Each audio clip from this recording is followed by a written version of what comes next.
Істі кейінге қалдыру әдетінен арылу жолдары. Бірінші, миымыз кез келген істің нәтижесін бірден көруге, дереу рахаттануға бейім һәм соған үйренген. Мысалы, қарнымыз ашқанда немесе шөлдегенде су ішуді, тамақтануды кейінге қалдырмай бірден жүзеге асырамыз. Өйткені бұлай жасағанда тұла бойымыз бірден рахатқа бөлінеді. Арықтау немесе дене бітімін шынықтыру үшін спортпен айналыса бастағанда көпшілік адам бірінші күні-ақ айнаның алдына барады. Ми нәтижеге жету үшін жоспарланған жұмысты кейінге қалдырмай бірден жасауға итермелеу керек. Мысалы, күніне 5 бет кітап оқу, айына 2 келі салмақ тастау секілді кішкентай мақсаттарды межелеп алған жөн. Бірден үлкен мақсаттарды қоюдың қажеті жоқ. Екінші, бір істі жасайтын кезде ми бірден ол істің ең күрделі, қиын жағын ойлайды. Сосын оны жасамаудың жолын іздейді. Әлеуметтік желі секілді жеңіл-желпі нәрселерді ақтарып, мәнсіз видео қарап, парақшаларды шарлай бастайды. Ал ниеттенген істі бастауға айрықша ынта, шалқыған шабыт, қазіргі тілмен айтсақ, арнайы мотивация қажеттігін ойлап, үнемі кейінге ысыра береді. Мұндай кезде істің қиындығына мән бермей, бірден бастап кету керек. Ынта кейін өз-ақ пайда болмақ. Әрі қарай бәрі оңай. Сәл осы әдіспен мақала жазыңыз, орныңыздан тұрыңыз да компьютеріңізді қосыңыз.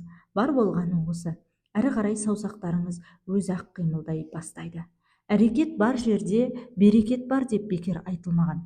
Оталмай тұрған көлікті itергенде оның бастапқы кездегі орнынан қозғауы ғана қиын. Бір қозғалған көліктің жүруі оңай. Кез келген жұмыстың басталуы ол істің жартылай тіпті 80% біткендігімен пара-пар. Қазақтың шешінген судан тайынбас деген тәмсілі осыны меңзесе керек. Кейде іс еш мәнсіз, аса керемет дәрежеде болуы керек деген максималдық психология оны кейінге қалдыруға себеп. Сондықтан бірінші бастап кетіңіз. Уақыт зулап өтіп кетіп, бекерге сол күйі өзгеріссіз қалмасын. Әсілінде адам баласы жасаған іс бірден кемел болып кетпейді. Қазақта көш жүре келе түзеледі деген бар. Сондықтан оны да кейінге қалдырмағаныңыз жөн. Сондай-ақ, қандай да бір нәрсені жасау үшін тамаша көңіл күй немесе шабыт іздемеңіз. Оны күтіп тұрған жерде жылдар сырғып өтіп кетуі мүмкін. Адам көңілі іс жасағанда ғана көтеріледі. Әрекет бастағанда шабыттанады. Ендеше көңіл көтерілгенін күтпестен мақсатыңа қарай жылжы. Бүгінгі істі ертеңге ешқашан қалдырма. Өйткені ертең ол ешқашан таусылмайды. Кейде идеалды жоспармен мінсіз ұйымдастыруды елестетеміз де, ниеттенген жұмысымызды ойдағыдай атқара алмай қаламыз. Қолды бір сілтеп босаңсып, тізгінді жібере саламыз. Жайбарақаттыққа салынып, бұл қате. Ойдағының біреуі болмай қалды екен деп бүкіл істі бүтіндей тастай салуға болмайды. Эмоциялық тұрғыдан ең күшті күйіңді күтпей, мүмкіндігінше тек жай қадам болса да алға басу. Нәпсі бізге ешқашан жата бер, ұйықта, мына істі жасама деп бұйрық бермейді. Көбінесе 5 минут жата тұр, біраздан кейін баста деген секілді ұсақ ойлар арқылы шырмайды. Бойдағы жалқаулық осындай сөздерден кейін істі кейінге шегере береді. 5 минут жата тұрайын деген кісі бірнеше сағат ұйықтап қалады.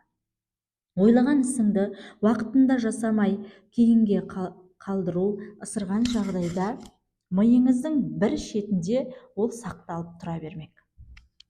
Сондықтан жасауым керек еді деген ойлар жиналып қалған қоқыс секілді үздіксіз маза бермей тұрады.